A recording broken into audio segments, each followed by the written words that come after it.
Welcome viewers, সবাইকে আমার YouTube চ্যানেলের পক্ষ থেকে স্বাগতম। সো ভিউয়ার্স, আজকের এপিসোডে আমি দেখাবো কিভাবে আপনারা মাল্টি পেজ পিডিএফ কিভাবে তৈরি করতে পারেন। আপনারা অনেকগুলো পেজকে একসাথে কিভাবে পিডিএফ করতে পারেন, সিঙ্গেল পেজকে কিভাবে পিডিএফ করতে পারেন। তো আজকের এই ভিডিওতে আমি দেখাবো কিভাবে আপনারা পিডিএফ তৈরি করবেন। সেটা মাল্টি পেজ হতে পারে, সেটা সিঙ্গেল পেজ হতে পারে। তো এইগুলো আমি এই ভিডিওতে করে দেখাবো। তো দেখতে পাচ্ছেন আমি আমার কম্পিউটারে রয়েছে, স্ক্রিনে রয়েছে, এবং এখান থেকে আমি যে কাজটি করবো একটি ফোল্ডার আমি করেছি। যে ফোল্ডারে আমি এই যে তিনটি ইমেজ দেখতে পাচ্ছেন, তিনটি পেজ আমি এখানে রেখেছি। তো এই যে এই ফোল্ডারটি হচ্ছে আমার। তো আপনারা যে কাজটি করবেন, ফার্স্টে একটি ফোল্ডার আপনারা ক্রিয়েট করবেন এবং সেই ফোল্ডারে আপনারা যে ইমেজগুলোকে পিডিএফ করতে চান সেই ইমেজগুলো রেখে দিবেন। দেওয়ার পর আপনারা যে কাজটি করবেন, আপনারা একটি ফটোশপ এডিটর রয়েছে, ফটো এডিটর অ্যাডোবি ফটোশপ। তো এরকম একটি অ্যাডোবি ফটোশপ আপনারা ইনস্টল করে নেবেন। তো আমার কাছে দেখতে পাচ্ছেন অ্যাডোবি ফটোশপ CS3 রয়েছে। আপনারা চাইলে যেটি রয়েছে একদম মিনিমাম ভার্সন অ্যাডোবি ফটোশপ 7, 8, 9 সেইগুলোও ব্যবহার করতে পারেন। তো যে কোনো অ্যাডোবি ফটোশপ হলেই হবে। এটি আপনারা ইনস্টল করে নেবেন। তো আমার এখানে ইনস্টল করা রয়েছে এবং আমি এটিকে ওপেন করেছি। তারপর ওপেন করার পর এখানে আমাদেরকে যে কাজটি করতে হবে, দেখতে পাচ্ছেন এই যে মাল্টি পেজ পিডিএফ। তো এটিকে আমি আগে, এটি একটি সিঙ্গেল পেজ, এটিকে আমি সিঙ্গেল পিডিএফ করে দেখাবো। এটি কিভাবে করব, আমরা ফাইলে গিয়ে তারপর আমরা সেভ অ্যাজ দিব, এখানে ক্লিক করব। ক্লিক করার পর এখান থেকে আমরা সরাসরি পিডিএফ পাবো। দেখতে পাচ্ছেন এই যে এখানে আমরা যখন ড্রপ বাটনে ক্লিক করছি, এখান থেকে পিডিএফ অপশনটি আমাদেরকে খুঁজে নিতে হবে। তো এই যে দেখতে পাচ্ছেন ফটোশপ পিডিএফ। তো এই যে এখানে পিডিএফ, এখানে আমরা ক্লিক দিয়ে আমরা এখানে সেভ দিয়ে দিলেই কিন্তু আমাদের সিঙ্গেল পেজ পিডিএফ সেভ হয়ে যাবে। তো আমরা এটি দেখে নিলাম সিঙ্গেল পেজ। এখন আমরা দেখব ডাবল পেজ। তো এই যে দেখতে পাচ্ছেন আমরা যে কাজটি করব, ডাবল পেজ বা মাল্টি পেজ আমরা পিডিএফ করার জন্য আমাদের যে কাজটি করতে হবে, আবার আমরা ফাইলে চলে আসব। আসার পর যে কাজটি করতে হবে আমাদের, এই যে দেখতে পাচ্ছেন এখানে অটোমেট রয়েছে লেখা।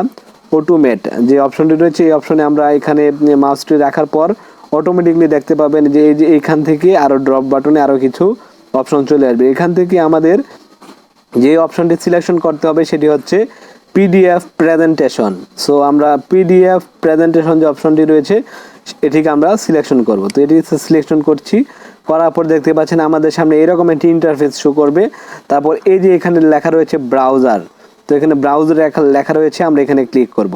তারপর এখানে আরও কিছু কিন্তু তাদের দেখতে পাচ্ছেন টাইটেল রয়েছে, ফাইল নেম রয়েছে, ডেসক্রিপশন রয়েছে, এগুলো রয়েছে আপনারা চাইলে, এবং এখানে এইগুলো চাইলে আপনারা ক্লিক দিয়ে এগুলো আপনারা পূরণ করে নিতে পারবেন। তো আমি একদম জেনারেলিভাবে সিম্পলভাবে আমি মাল্টি পিডিএফ তৈরি করব। জাস্ট এখান থেকে এই যে ব্রাউজ, এখানে আমি ক্লিক করছি। করার পর দেখতে পাচ্ছেন আমার এখান থেকে আমরা কিন্তু সিলেকশন করতে হবে ফোল্ডারটি।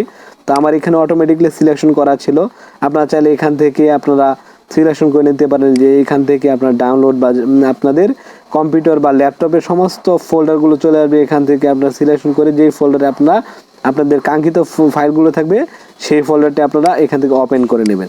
তারপর ওপেন করার পর দেখতে পাচ্ছেন এখানে যে তিনটি ইমেজ রয়েছে, আমি এই তিনটি ইমেজকে একত্রিত করে একটি মাল্টি পিডিএফ আমি তৈরি করব। তো এই তিনটিকে আমাদেরকে কিন্তু সিলেকশন করতে হবে। তো আমি সিলেক্ট করে এই যে এখানে ওপেন রয়েছে, এই ওপেনে ক্লিক করছি। তো ওপেনে ক্লিক করার পর এই যে দেখতে পাচ্ছেন এই বক্সের মধ্যে তিনটি ইমেজে চলে এসেছে। তারপর এই যে এখানে রয়েছে সেভ রয়েছে। তো এখানে জাস্ট আমি সেভ দিয়ে দিব।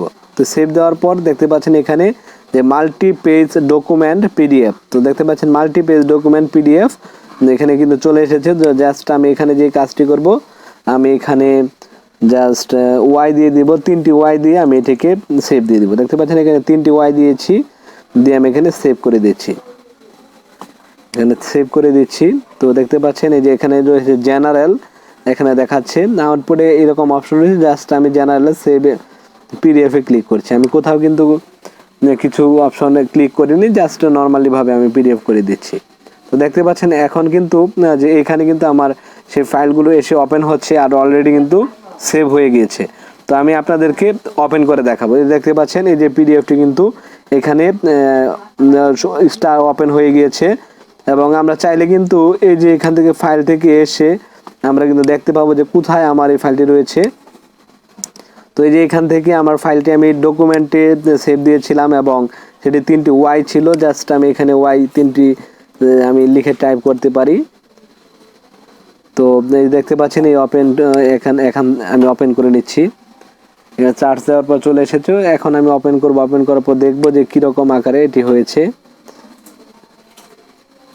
তো সেটি আমি দেখে নিচ্ছি। তো এই যে দেখতে পাচ্ছেন, এই যে এখানে আমি ডাবল ক্লিক করে এটিকে ওপেন করছি। তো দেখতে পাচ্ছেন এই যে পিডিএফটি কিন্তু ওপেন হচ্ছে। এই যে দেখতে পাচ্ছেন পিডিএফটি ওপেন হয়ে গিয়েছে, আমি পিডিএফটি করতে কিন্তু সক্ষম হয়েছে। এবং আমি যদি এটিকে স্ক্রল করি তাহলে দেখতে পাবো যে 3টি রয়েছে, এই যে একটি, এই যে 2টি, এই যে 3টি। এবং এখানে দেখতে পাচ্ছেন যে এই যে এখানে ধরার পর কিন্তু মাউস এখানে কিন্তু আমরা দেখতে পাচ্ছি, এই যে দেখতে পাচ্ছেন এখানে 3 রয়েছে, 3টি পেজে কিন্তু এখানে দেখাচ্ছে। তো দেখতে পাচ্ছেন কিভাবে আমরা এখানে মাল্টি পেজ ডকুমেন্ট পিডিএফ করলাম এবং সিঙ্গেল পেজ কিভাবে করতে হয় আমরা 2টি বিষয় জানলাম। তো ভিডিওটি ভালো লাগলে অবশ্যই লাইক শেয়ার কমেন্ট করতে ভুলবেন না, এবং যারা নতুন অবশ্যই চ্যানেলটিকে সাবস্ক্রাইব করবেন, পাশে থাকা বেল আইকনটিতে প্রেস করে দিবেন, আর নতুন নতুন এই সমস্ত ভিডিও পাবেন। সো ভিডিওটি লাইক শেয়ার কমেন্ট করতে ভুলবেন না। আজ এই পর্যন্তই, বাই বাই।